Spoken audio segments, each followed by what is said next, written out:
everyone, and welcome back to the World Explorers podcast. It has been a while, but we have returned. We were dying, I was dying, then Isaac was dying, but now we're both alive and back and ready to build some epic worlds with you from some random prompt given to us by my wonderful co-host, Isaac, who will now say hello. Humbug. Or not. Is that your feelings of the holiday because we were sick over New Year's? I was sick over New Year's. You were sick the week after. Yeah, I got sick like immediately after New Year's. I was sick during it. I was just dying as I watched the ball drop and just like, this year's starting up great. Yeah, I think it was the day after New Year's. Maybe the day after that. One of the two. Yeah. Okay, so world building ideas before we get off track for the next 10 minutes. Sounds good. I was scrolling through the world building ideas. And I can't decide. Do you want me to give you a random number? Sure. Pick a number between 1 and 3. 3. Okay, you picked one. Okay, so I wrote this down. This is another situation where I wrote this down, and I don't remember doing this. Okay, but a caveman world. What? I don't know. I don't know if I was thinking of the Croods and decided we should make an entire world based around that or what. I just apparently wrote down caveman world at some point, and that was it. No other context. I don't remember doing it. Is this a world in which there are a lot of caves in which men live and all only, for some reason, have been stuck in the Stone Age? I guess.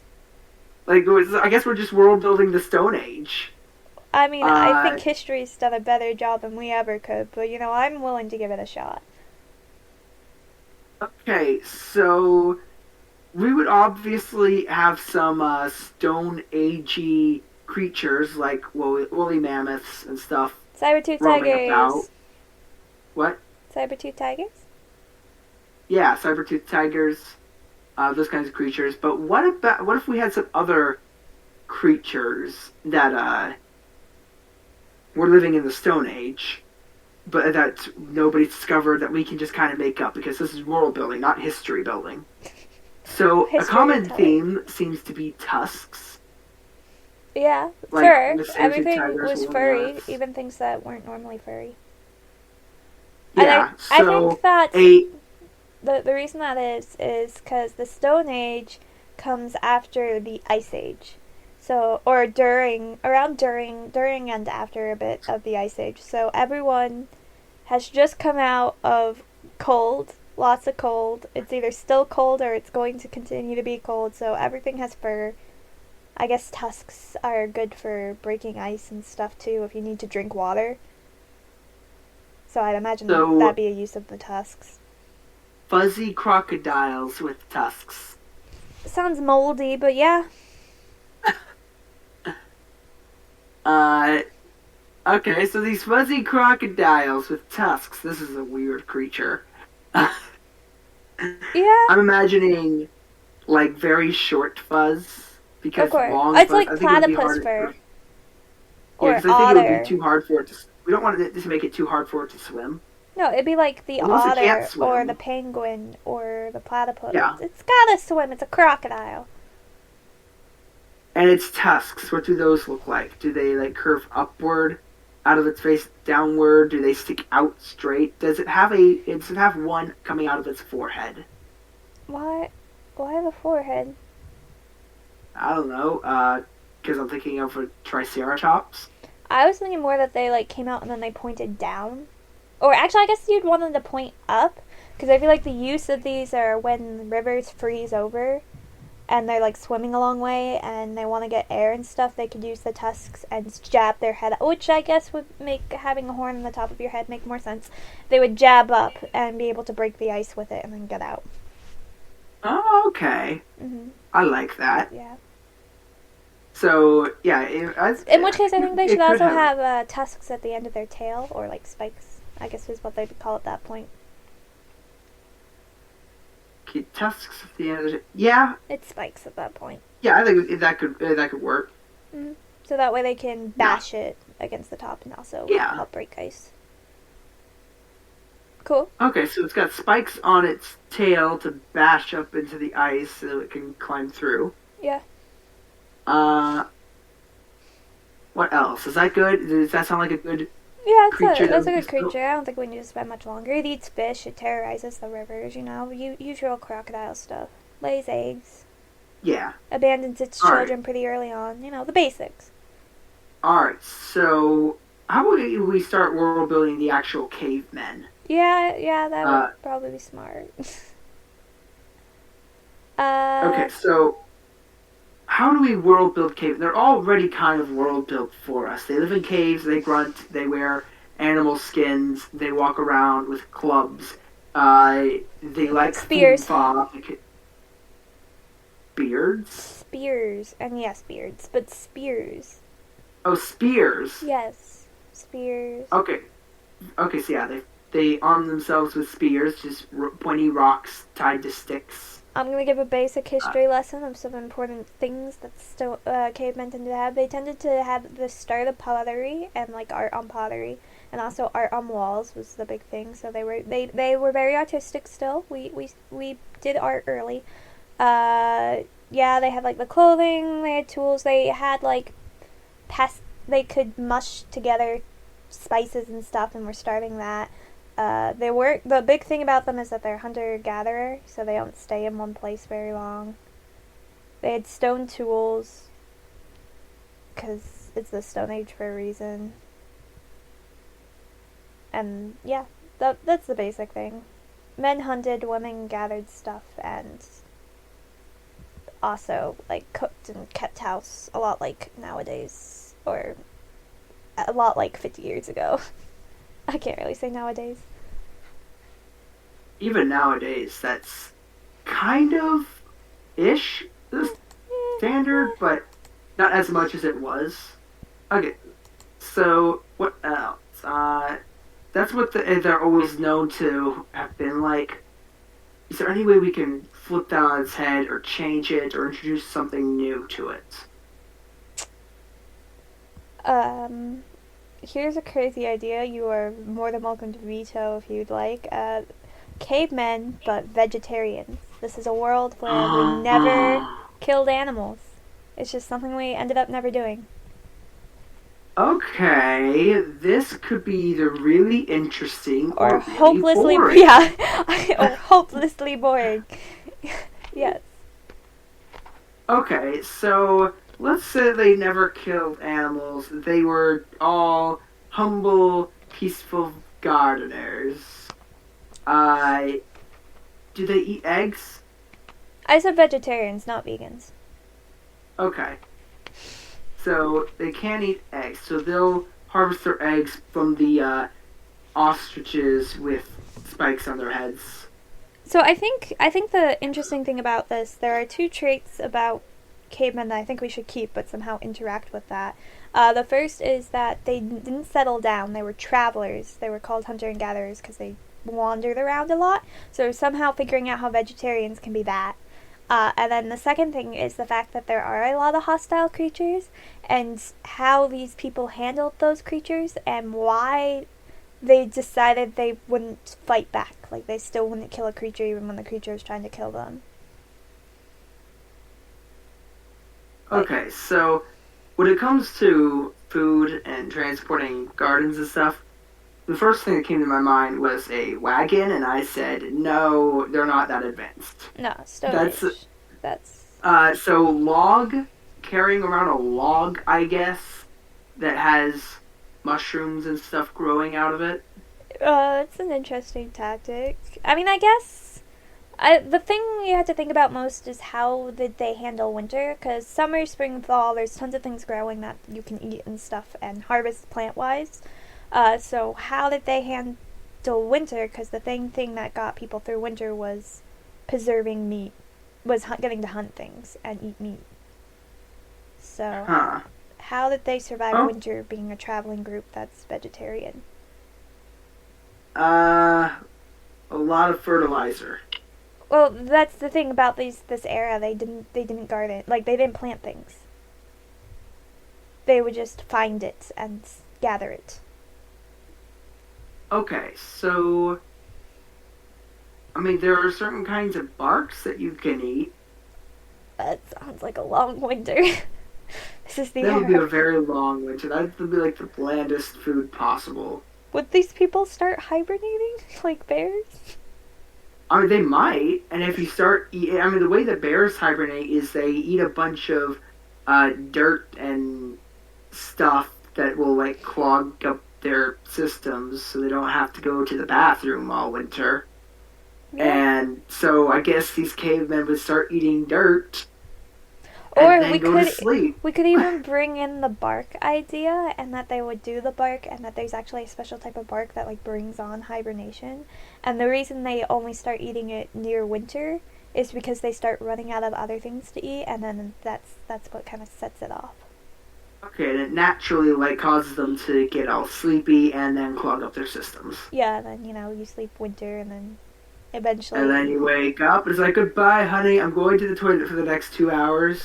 Oh, if you need me, I'll be. You don't need me. Yeah, pretty much. But that would solve our winter issue, is if they just hibernated through it, and that's just, we don't have that tree Can now, but we can already. humans hibernate? What?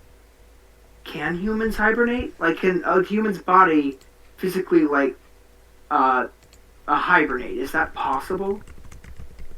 Like, for a human to go without food or water and just go to sleep for that long? I Is it don't. possible? Yes. It is? Well, people aren't completely sure if it could, but I mean, I know we have, like, people in comas and stuff, but they're generally, like, on life support and things when that happens. So I don't know. Hold on. I'm going to look it up. Can humans people might have hibernate? actually done it. We have? Yeah, so there's some suggestion. Suggestion. Hold on. Human hibernation doesn't exist for many reasons, but the reason why it is not quite as immediately obvious as you might think. Hibernation is a response to cold weather and reduced food availability. Humans do not hibernate for two reasons. And hold on, I'm looking. Yeah, I'm like reading a thing It where. says that we. It says that our evolutionary ancestors were tropical animals with no history of hibernating. Yeah, I'm just reading a relatively new article where bones have been discovered, which suggests that some of the people might have hibernated during winter to survive it. So it might have happened. It's not. It's What? not out of the question. Okay, and finally, I found something else that says it's very possible that humans could hibernate. Yeah, I think we Um, could get away with this. okay, yeah. I don't think it's as far fetched as you're thinking it is. I think it's people aren't sure, but people aren't against the idea. Like Oxford's here, like maybe. I mean, you gotta put this to the test and have somebody who's willing to clog up their I'm systems and then not go to willing, sleep for a few months. and I'm not willing. But it's like hibernating over winter might have been something some of our ancestors did. That's a possibility. Like it could have been a legit thing that happened. And also, it's not as far fetched. Like people don't recommend it, and the bones that they found suggest that it wasn't the healthiest thing for them. But at the same time, when it's the only way to survive, because for some reason you've decided you're vegetarian. Why are these people Yeah. vegetarian? Let's dive that. Hibernation is a thing. They hibernate during winter. Case closed. Moving on with it. But why put themselves through this when there's meat? What's the reason? Well, you see, one time they went to hunt a woolly mammoth, but while they were doing it, it got struck by lightning. And then they said, oh no, the sky gods don't want us to be killing animals. So he That's killed them for us when we yeah. approached it. I was It's about dangerous. uh We huh. will now worship the sky gods and avoid eating animals. I don't know. Okay, half that story was absolute trash, but the other half, there could be something there. The idea that like their gods are the reason, because there's a lot of cultures in which they hunt animals, but they do it with like a mutual respect type thing. So it's Yeah. probably not terribly far fetched for that mutual respect to turn to, and actually, we don't do it. I don't know. Maybe it's an idea that humans, like these humans, these cave humans have decided that they actually feel like they're in a way above animals to the point where they think, or they. I'm trying to think how to word this properly, and my brain doesn't wanna help me out. So the idea would be that the It's their reason, responsibility and duty to take care of the animals. yes, like because they're above them, so it's more of a prideful. We're more intelligent. We have the ability to kill these animals if we want to, but we shouldn't. Instead, we should care for them. These Instead. are very philosophical Neanderthals. I mean, look, the more people do research on these people groups, the more we're learning how really intelligent they actually were. Like having full blown societies with rulers and stuff, and different cultural beliefs, and full blown religions, and celebrations and stuff, and being able to keep track of time and seasons, and having an understanding of where things grow and when, and how to cultivate wild plants and stuff to be better the next year when they come back. And the cavemen have already started domesticating like dogs and stuff like that. Some have to start domesticating sheep and cattle and things. Look, they weren't stupid. People like to give them a bad rap, but like our ancestors were not stupid. They were very smart and intelligent and knew what they were doing. We just have to start somewhere, and I they just started there.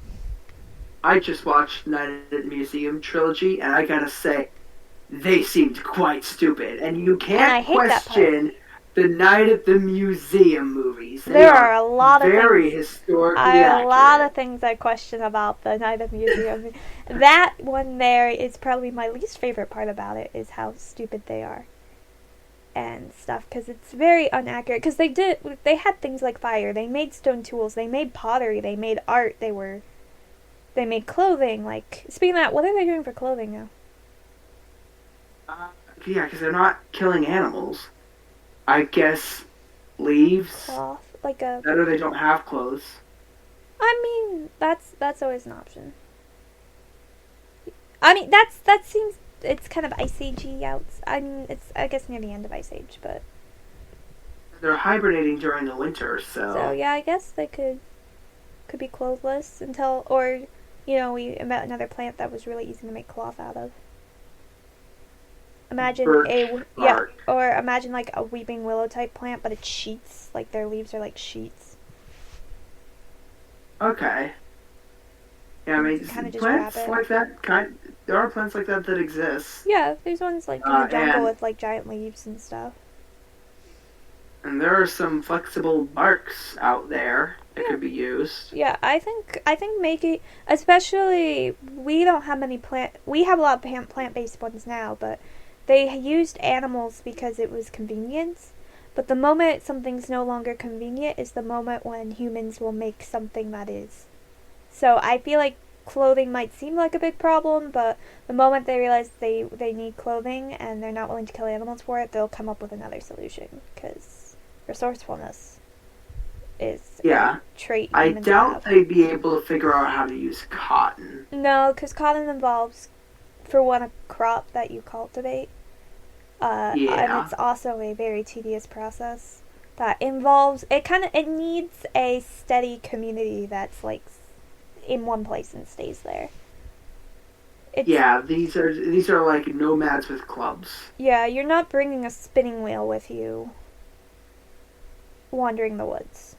Now, All right. gathering So what things like else? salt and stuff like that, that is something they could do, which would help them preserve plant food and stuff.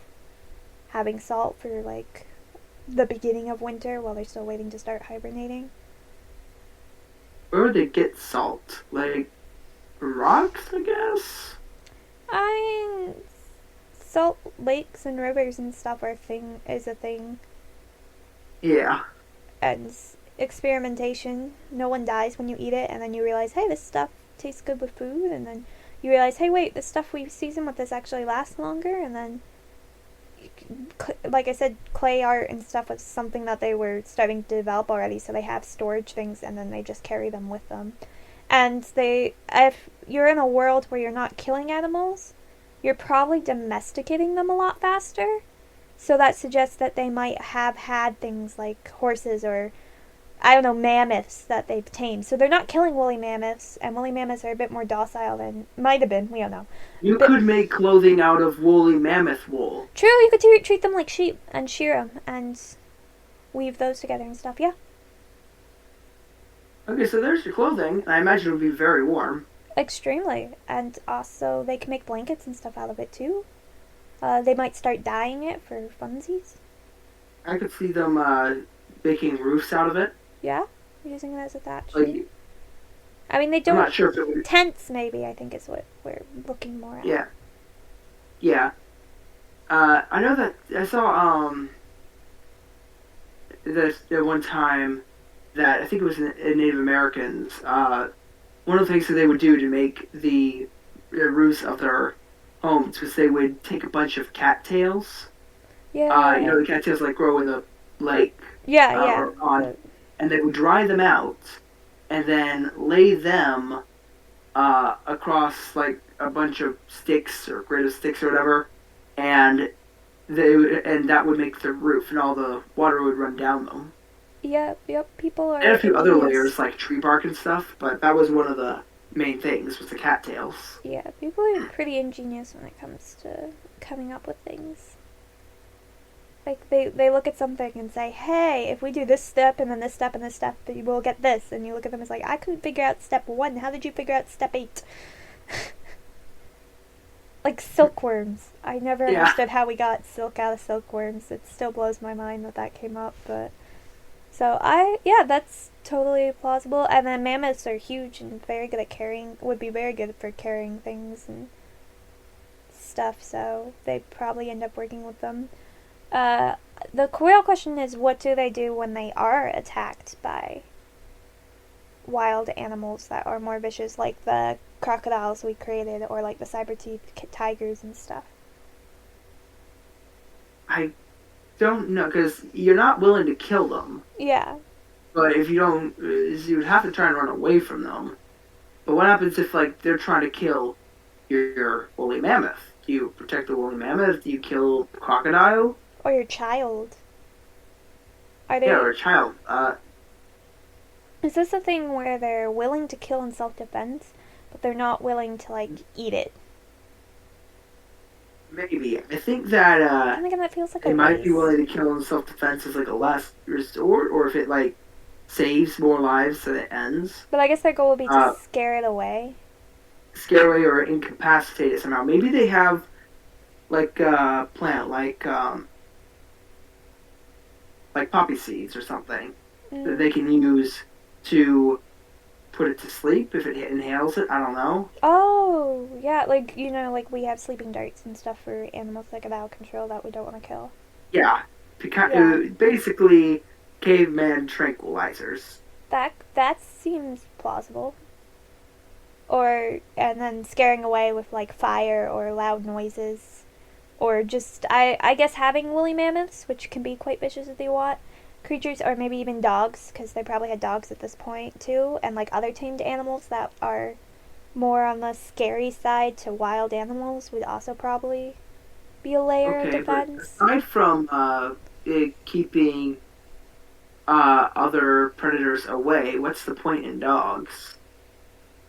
Companionship. Okay. Why we keep dogs now. I'm not sure what the dogs would eat. I think would be the biggest thing. I mean, I guess... Because I'm thinking that the dogs would probably be eating meat. Yeah. I know nowadays there's a lot of dog food that's vegetarian. So, and the dogs are perfectly healthy eating that, but that takes a lot to make that type of dog food. It's extremely expensive, and we have ways of getting nutrients out of other things that they certainly wouldn't have had then, so... not sure how that would have worked having dogs. So maybe the dogs probably wouldn't be something they get. You're probably right. It just wouldn't be logical for them to have a meat eater as a companion. So what Yeah, so would there I think be that a a woolly mammoth would make more sense yeah? as Well, the I main mean, I was thinking companion. they'd have both, but I do agree. What? So would they have like a playmate pet, and would it be something other than a dog? Lemur.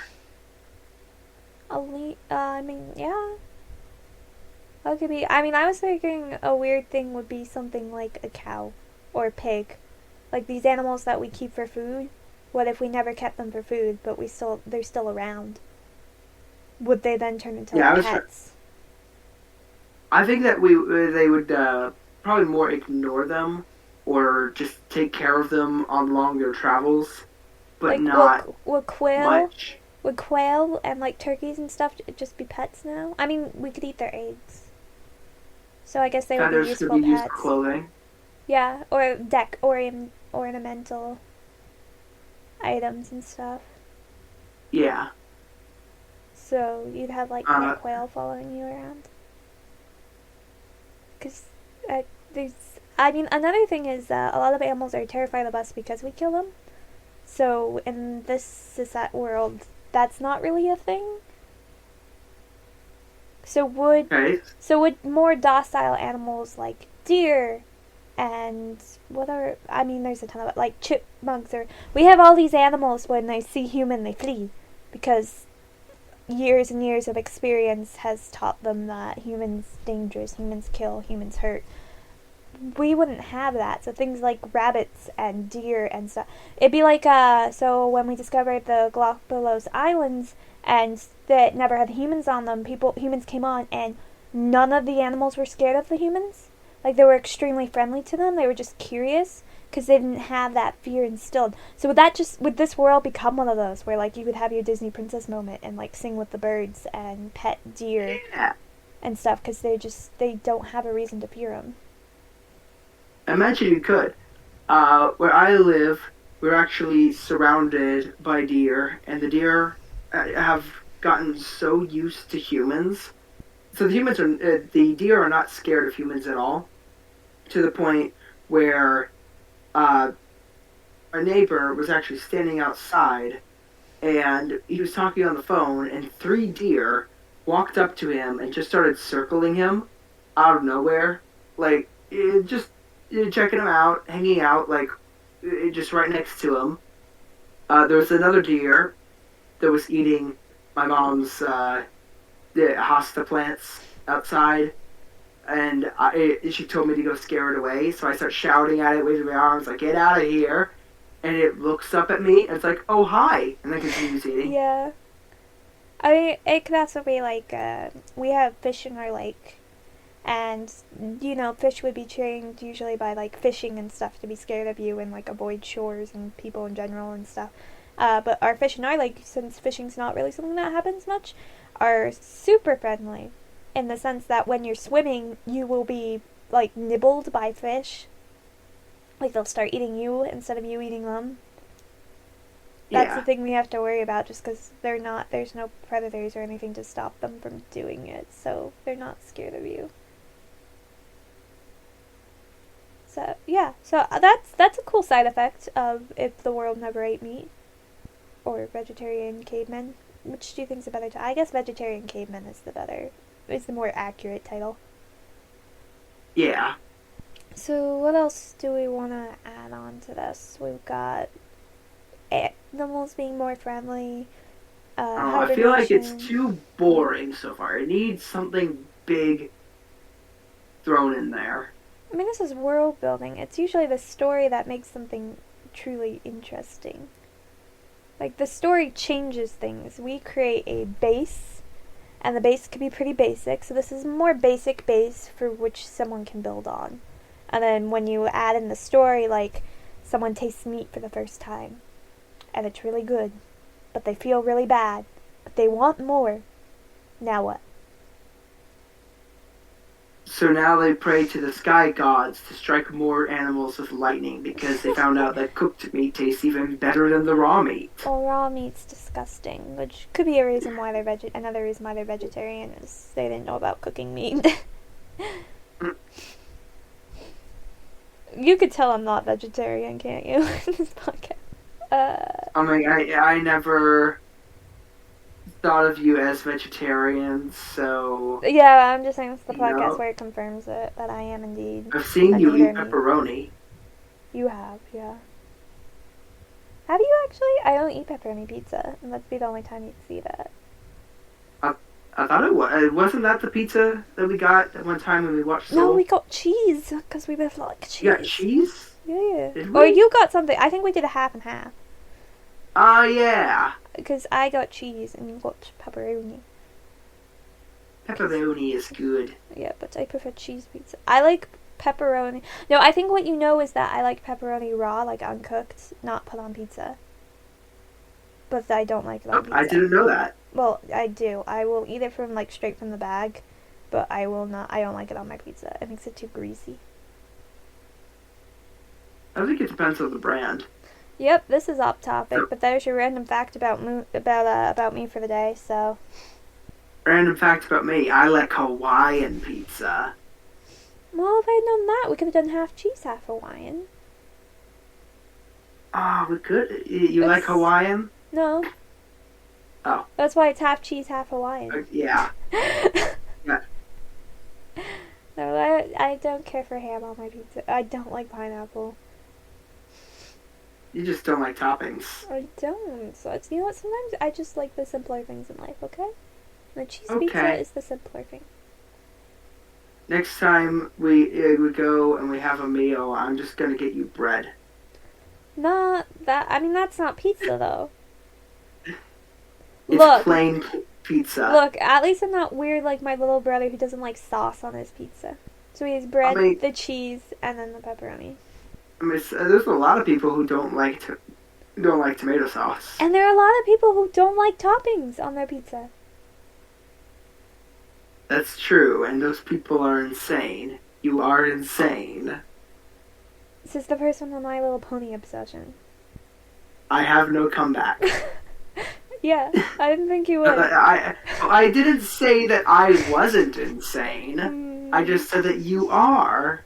I am insane for many reasons, and I don't think not having toppings on pizza is one of them.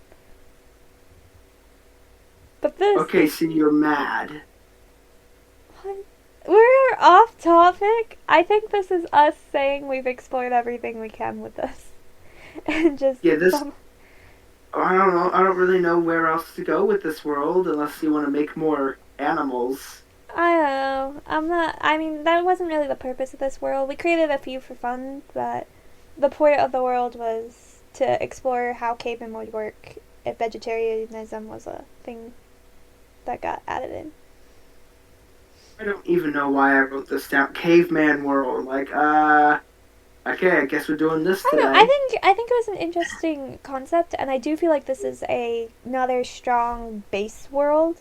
So sometimes we go, if you listen to our other podcasts, you could kind of group them in different things. We have some where we dive a lot into like the story aspect of it, just especially our time travel ones or our very meta ones, or like the Death Door, where it ends up we talk a lot about story possibilities because that's the better way to develop that world. Then we have ones like this where we're just like, you know what, this is some aspects, and this is like the environment that this world comes in, and then we can leave it to our listeners to come in and create stories out of it, because we've given them a very basic but like base that they can work off of. We've done some of the heavy lifting of getting you started and figuring out some of the basics that can be kind of challenging, like can people hibernate? Mind you, it took 2 minutes of Googling to say sure. But, you don't have to Google that now.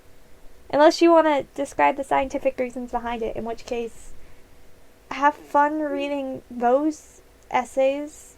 I don't envy you. Yes, let's tell the story of the cavemen that hibernate and explain the science behind it, because cavemen is all about science. We all love the science of cavemen. The most scientific thing they did was invent the wheel. Yeah, I guess that was the end of Stone Age. I don't think they have a good understanding of biology and Well, I mean, but you hibernation. could describe your story talking from the modern world to modern audiences, and sometimes some stories like to be more scientific and like describe things. The point of history is to, or like a thing where you're writing as if you're writing about history, is that you write it in a modern point of view and like a modern understanding of what happened in the past. So the eclipses. We talk about eclipses, but we talk about them as it's just the moon covering the sun. That's what an eclipse is, or another planet like covering it. So that's what an eclipse is.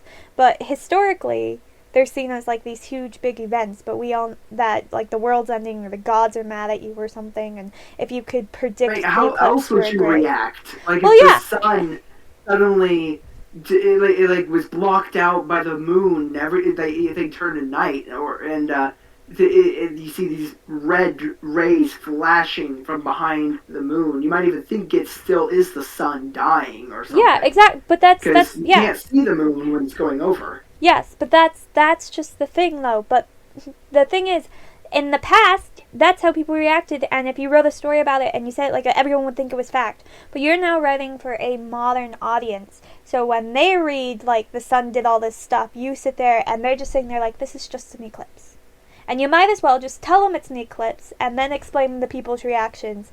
Just so the other people sitting there like, yeah, you want me to believe that this is the god? We know what this is. I'm a modern day reader who has taken second grade science.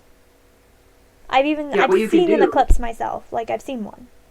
Yeah, I've so have lived through I, it. and it's awesome. It is very cool. I was at Hershey Park and this guy had a wielding mask and he let us use it. So if you can look through it through a wielding mask, it was really cool. I just got some glasses and looked through it with those. We used a wielding mask and just a weird experience. Some random dude on the street offered it to us because we forgot that it was the eclipse day when we went to the park. And they're like, "Ooh, eclipse!" Everyone's gathering outside, and we're looking at it. It's like, "Oh, but we can't look at it." And then this guy's like, "Here, your guys." Yeah, I guess I don't know why he was there. He was like this older man, and he didn't have anyone else with him. And he's like, "Oh, children who want to look at thing, here, I take this mask. You can come and see." I had my little brother with me. He was the child, but he then let all of us have a turn. It was really nice of him, and it was a good random bonding experience with strangers. Yeah, something else that you can do with writing in terms of things like eclipses, you could do something like what the Land Before Time did, where the long necks all gathered around a crater. I think is what it was. It was like a giant crater, and they wait for the eclipse to come. And when it comes, what they think is happening is they believe that I think they called them the Great Night Circle and the Day Circle. I think is what they referred to them as. They believe that the night circle, or the moon, was pushing the day circle out of the sky out of jealousy. And so all the long necks gather around the crater, close their eyes so that they don't actually see anything because the sun is so bright. And you have their eyes closed throughout the eclipse. And then they think that they are catching the sun and pushing it back up into the sky. Huh. Huh. I don't remember that. But okay. It seems kind of silly and ridiculous looking back to it.